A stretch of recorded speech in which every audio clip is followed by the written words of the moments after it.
Hey, it's Tucker Carlson. Let's say you wanted to control a country. How would you start? Well, you'd want to make sure you had the complete obedience of everybody inside your borders who was authorized to use deadly force. You would start with the military and then federal law enforcement, then move your way down ultimately to agencies like the IRS. Controlling the guns would be a top priority for you if you ever wanted to go dictatorial, if you wanted to be baby doc.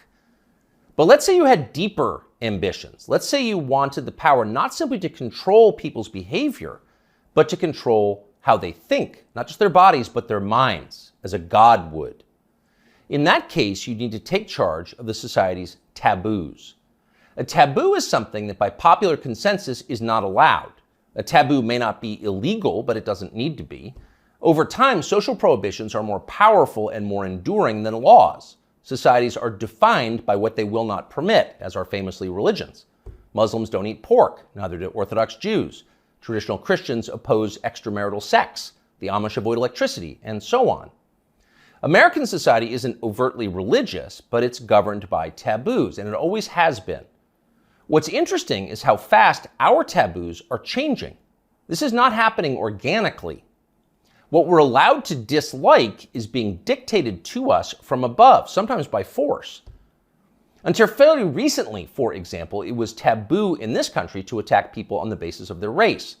That was the main lesson of the Second World War, we were told again and again. The one thing we learned from the Nazis is that it's dangerous to reduce human beings to their genetic code. There is no master race. That made sense, but apparently we no longer believe it. Punishing people based on their skin color is not only permitted in modern America, it is mandatory throughout business and government and higher education, as long as the victims are white. At one time, that would have been unimaginable. So with the current behavior of our politicians. As recently as the 1992 presidential campaign, adultery was considered disqualifying for anyone seeking higher office. Bill Clinton was very nearly derailed in the New Hampshire primary by his affair with Jennifer Flowers. Clinton went to elaborate lengths to lie about the relationship because he had no choice. But he was the last presidential candidate who had to meet this standard. By 2008, it was obvious to anybody who was paying attention that Barack Obama had a strange and highly creepy personal life. Yet nobody ever asked him about it. By that point, a leader's behavior within his own marriage, the core relationship of his life, had been declared irrelevant. It was Barack Obama's business, not yours.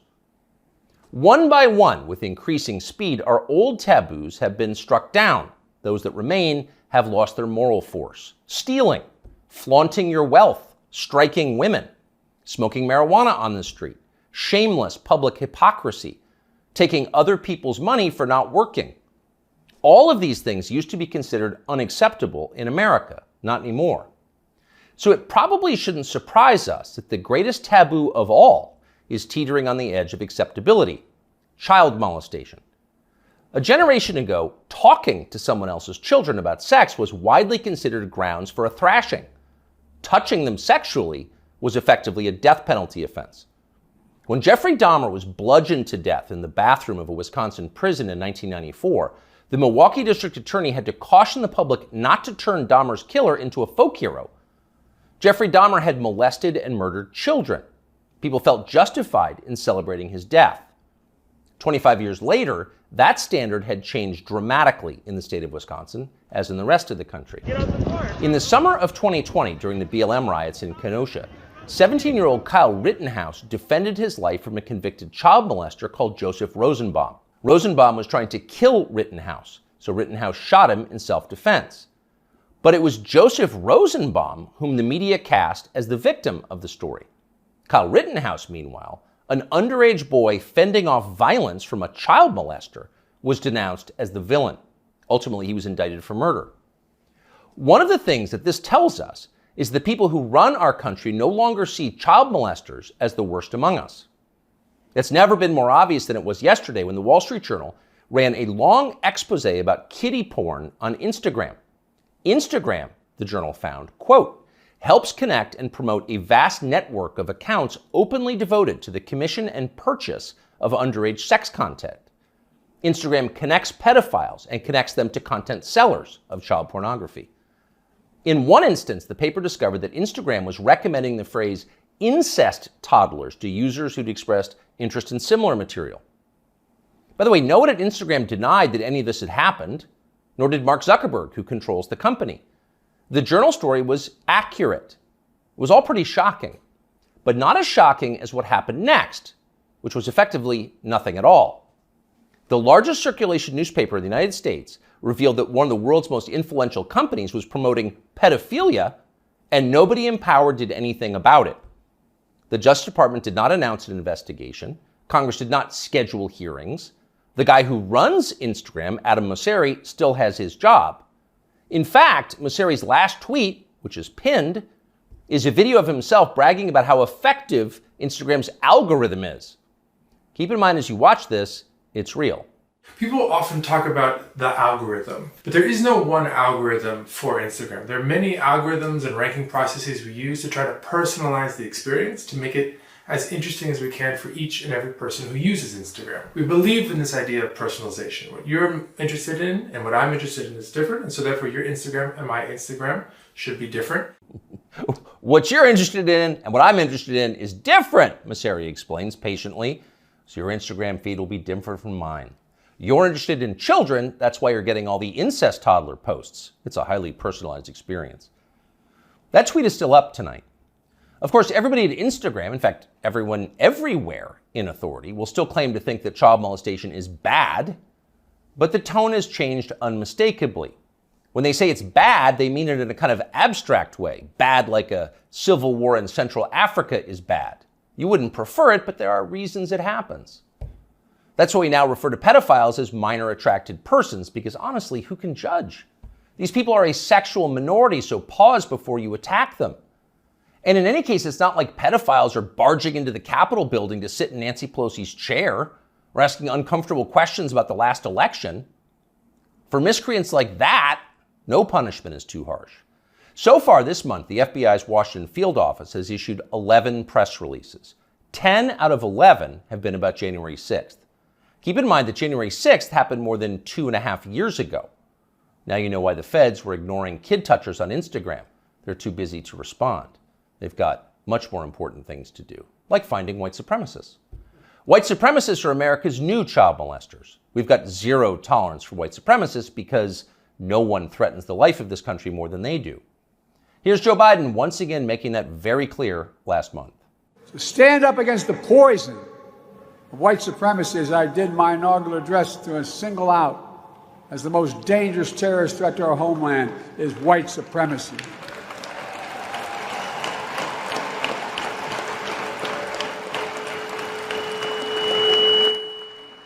And I'm not saying this because I'm at a black HBCU.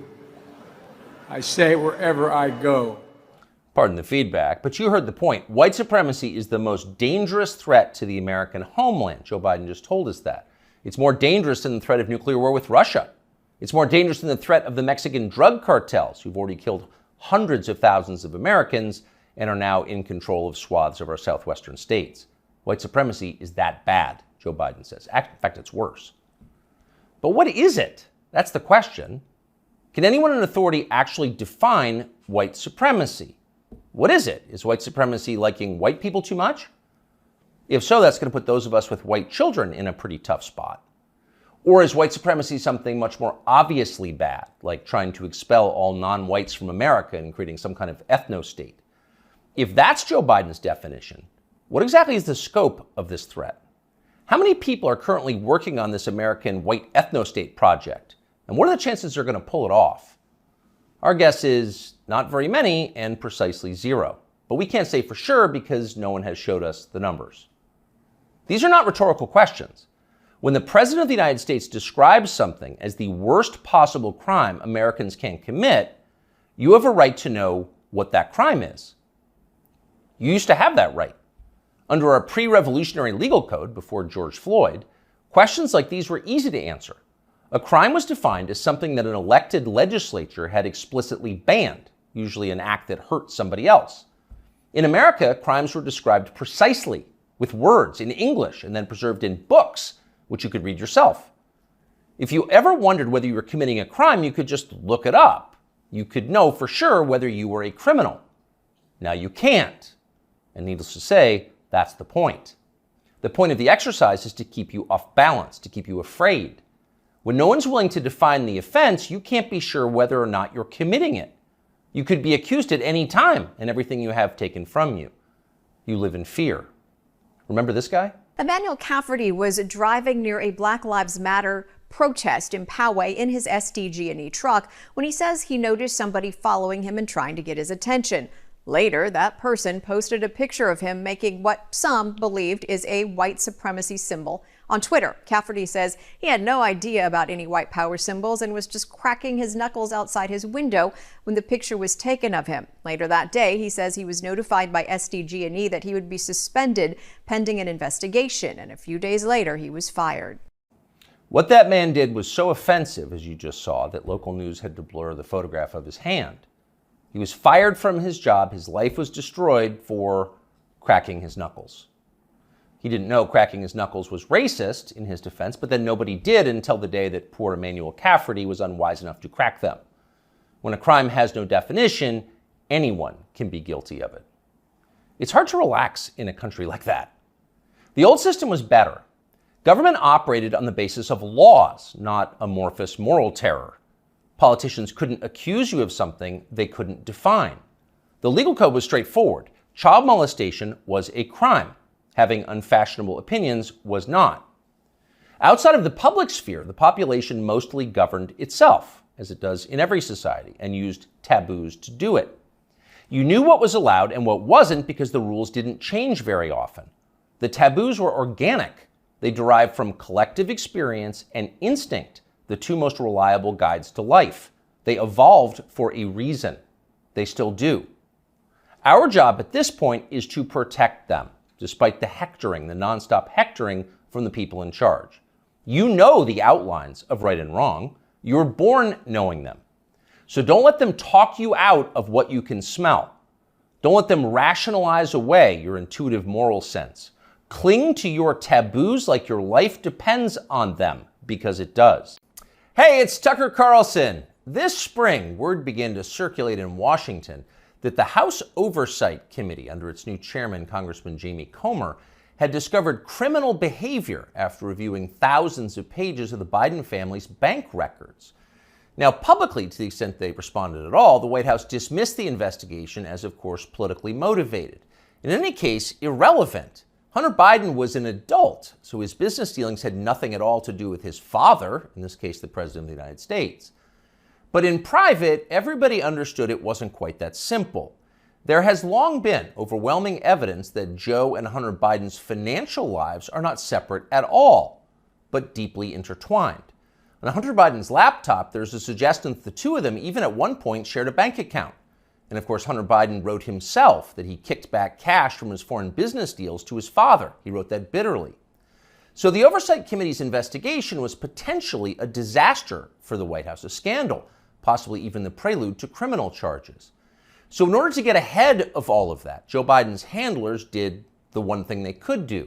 They set up an MSNBC interview to preemptively whitewash whatever Jamie Comer might find. Here's the results of that. This aired on May 5th. Sir, there is something personal that's affecting you. Your son, while there's no ties to you, could be charged by your Department of Justice. How will that impact your presidency? First of all, my son's done nothing wrong. I trust him. I have faith in him. And it impacts my presidency by making me feel proud of him. Okay, time for the master class for free. You can audit it. Here it goes. Sir, showing appropriate respect, says the shill, there is something personal that's affecting you. Note the wording. Personal, not of public concern, nothing law enforcement might be interested in, but personal, a sad family tragedy. That's the framing. And then this, a sentence choreographed to the letter. Your son, while there's no ties to you, could be charged by your Department of Justice. Got that? Well, there's no tie to you. So the answer is, in fact, in the question. Whatever Hunter Biden goes down for, and we know he is going to be charged because MSNBC said so, but when that happens, that's Hunter's problem. It's got nothing to do with Joe Biden. Rest easy, America. 5 days later, the Oversight Committee released its findings, and they were, in fact, devastating. Quote, bank records show the Biden family, their business associates, and their companies, their many companies, received over $10 million from foreign nationals and their related companies, the committee wrote. Investigators had, quote, identified payments to Biden family members from foreign companies while Joe Biden served as vice president and after he left public office. So actually there was something there. It was a scandal.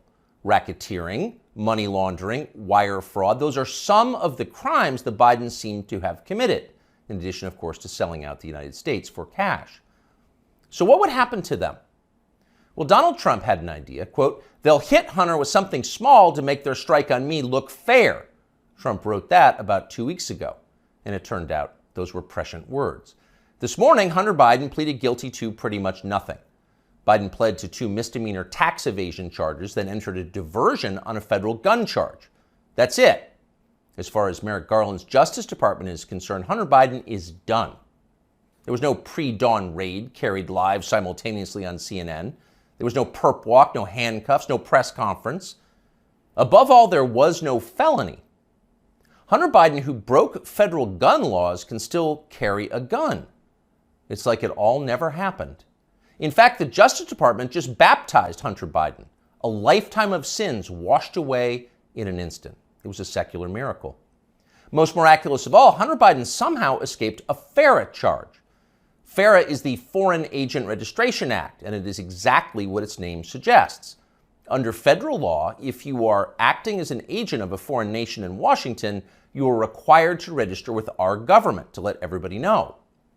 Well, for decades, pretty much nobody in Washington did register under FARA, and precisely no one was ever prosecuted for it.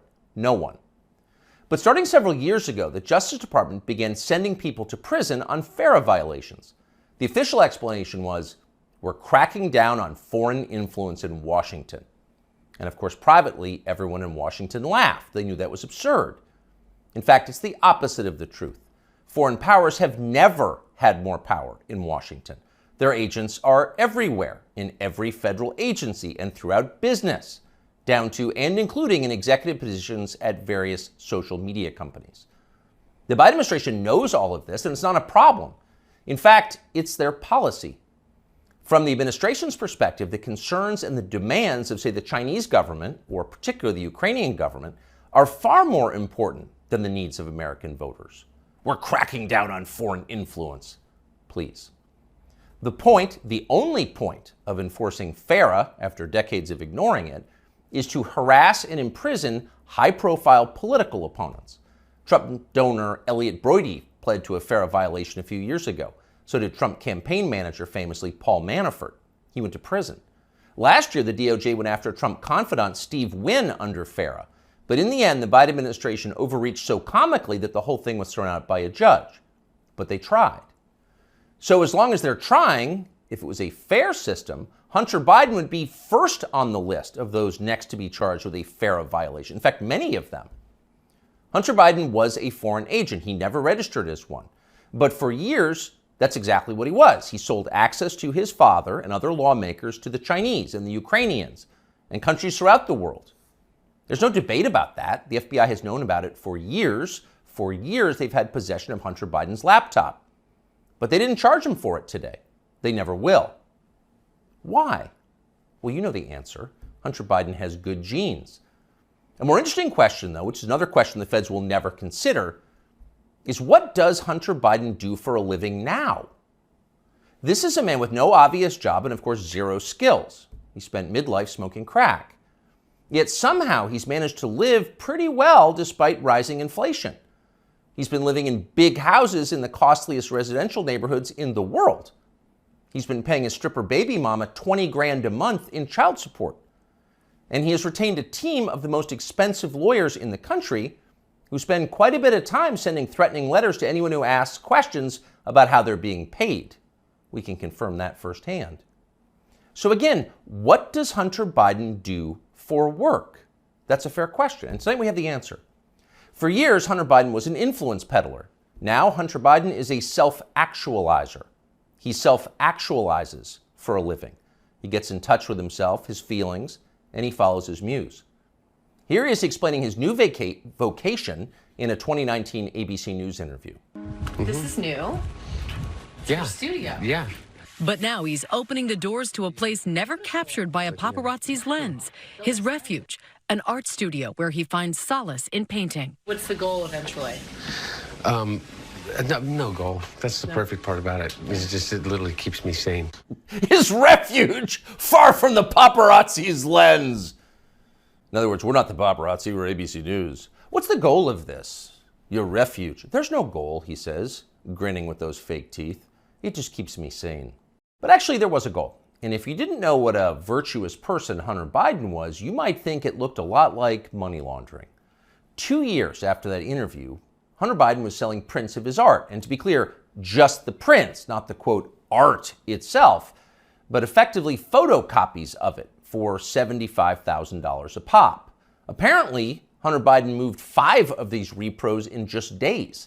That's $375,000 in less than a week for signing copies of your fake art.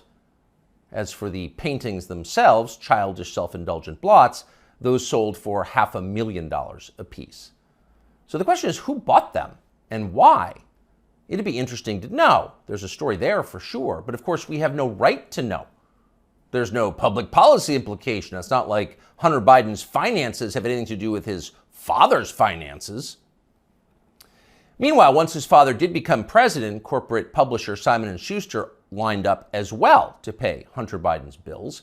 According to news reports, Simon & Schuster gave Hunter Biden millions of dollars for his highly selective account of his wholly unaccomplished life. And then the publisher lined up brainless celebrity endorsers like Dave Eggers and Stephen King to promote it.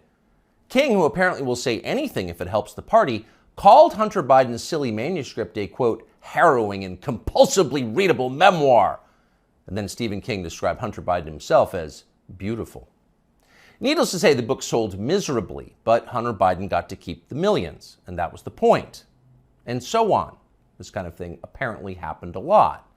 Again, there seems to be a story here, and we think it's probably worth learning a lot more about it and bringing it to you. In the coming weeks, we will. In the meantime, though, the question is, what can we learn from Hunter Biden's plea deal today? First off, the obvious. For the children of the people in charge, there are no penalties. There are only upsides. They're princelings. They can do what they want. You are not. Therefore, you can't. So don't get any ideas about cheating on your taxes or violating federal gun laws unless you want to celebrate next year's Father's Day through the glass in the visitor's room. The rules definitely apply to you, including rules you don't yet know exist. But there is also a deeper lesson here, a more disturbing one. What we're watching through Hunter Biden's life and through the Biden administration, now entering its 3rd year, is the total inversion of virtue. What was once considered admirable is now derided as stupid, if not racist. That would include achievement, intelligence, honesty, self-control, humility. Those are features of the old America. Those were yesterday's virtues. They are gone. In their place, all that we once considered contemptible and repulsive, we're told to worship that now. Here's a small example, but we think a revealing one. In addition to his many other sins, Joe Biden has hired what has to be the single dumbest, nastiest, most dishonest, most ridiculous person he could possibly find for the very public position of White House press secretary. There's a point to it, of course. It was a humiliation exercise. It was designed to degrade the country and dispirit the rest of us. That's the White House press. Chào mừng tất cả các bạn đã quay trở lại với kênh của mình. Ở trong video này, hôm nay mình sẽ hướng dẫn các bạn tạo hình từ giấy thủ công và màu vẽ quả trứng xốp sẽ làm được một chú bọ cánh cao như thế này. Bây giờ chúng mình cùng nhau thực hiện thôi nào.